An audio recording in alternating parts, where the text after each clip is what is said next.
Nick Gonzales makes his debut for the Pirates. This to me was the Pirates saying like, hey, we need some new blood here because we are seeing the season slip away quite quickly. Nicky G, awesome dude, hard worker, really nice stretch of 20 games before the promotion. But I think the theme here, and it's kind of been something you and I have talked about probably more off the air than on the air, is what happened to the can't miss like 70 hit tool, Nick Gonzales. And I think, obviously, I think that ship has sailed. There's power there, which is the positive part. Like you can see that there's 20 home run power at second base. There's a much improved approach as chase rates continue to drop as the season has gone on. But I think it's also clear that this guy's just not going to be the 300 hitter that we thought he might be when he hit over 300 on the Cape, when he hit over 400 at New Mexico State, which, yeah, obviously lower level of competition. But there's still a path to Nick Gonzales being a good big league player and a productive second baseman who does a lot of the little things really well. And I kind of see it through the 25 game stretch that he had prior to his promotion, where he hits 242, 392, 453 in AAA. It's an 844 OPS. He walks 17% of the time. He Ks 23% of the time. 3 home runs, 12 extra base hits. That's kind of what I see Nick Gonzales being if it all works out at the highest level. Batting average is fringy. You know, it's 250, 260, maybe even down to 240. But he can be productive at those ranks because he's going to walk a ton, running a 17% chase rate, and he lifts. That's the thing. He hits the ball in the air. I think part of the steepness to his swing is why he's whiffing so much at the top of the zone or sometimes pulling off his sliders. I do think it can get a little bit better, but I think that's kind of what we're looking at. You've seen him up close and personal through this stretch. What do you think a big league version of Nick Gonzales is that hangs around?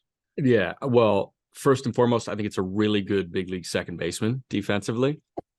I think that this guy, like the arm concerns on Gonzales, I read about those. Yeah. I disagree. I think this guy has a really strong arm. Like he survived at third base and survived at short when they were trying him at third and short, which was kind of interesting. I think he can play third base. Obviously, the Pirates don't need a third baseman for the next 7 years. He's going to be a really good defensive second baseman because he has range and he has a strong ass arm. He can make any throw to his backhand. Like I see him falling into shallow center and making throws. Mm-hmm. Offensively, I think it's exactly what you just laid out. I think it's high walk, low chase, but high in zone whiff, which is somewhat disappointing. But I saw that. I saw him almost remedy that in real time. Yeah. Like beginning of the year, front month of the year, it was hard to watch at points because it was fastball up, cut and a miss, fastball up, cut and a miss, slider, center cut, cut and a miss. Like it was, he was kind of the king of the quick strikeout, like the 3 or 4 pitch strikeout. And once he started to like work at bats, you started to see some pop going the other way start to really rear its head. This guy still has that excellent hitter in there. Mm-hmm. I think he is leaning on the power side.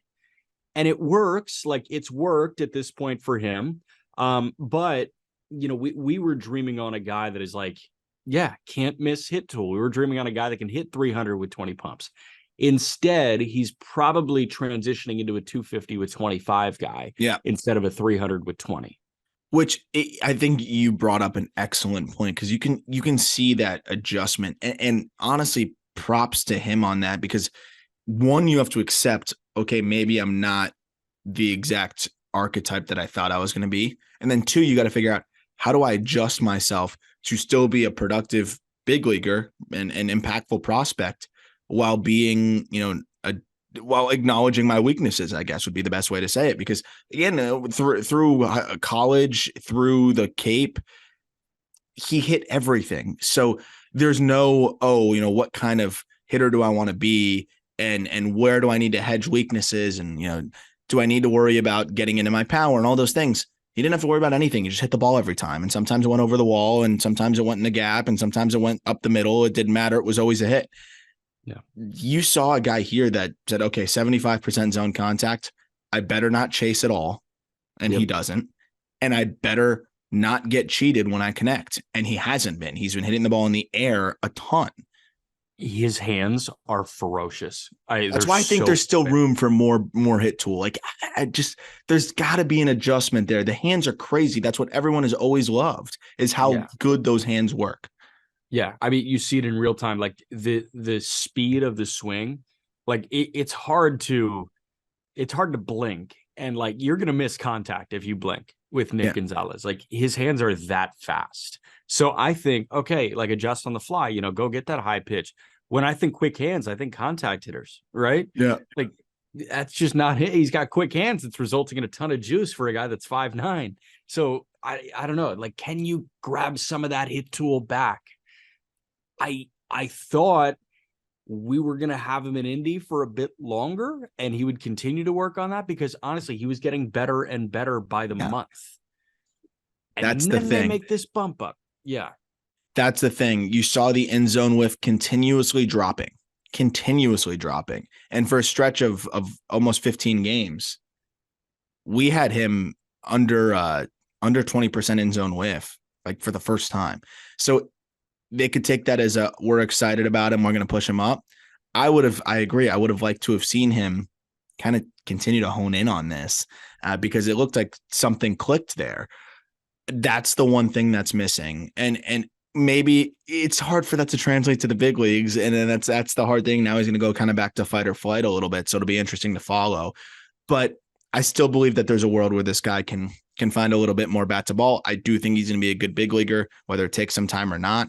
And I do think that he's going to find a way just because of the way he carries himself, the way he works, and the talent that he has. So excited for Nick Gonzales. Congratulations to him. And hopefully he can, kind of carve a role here with the Pirates. I think it's very clear that they were hoping that he can inject some life into them.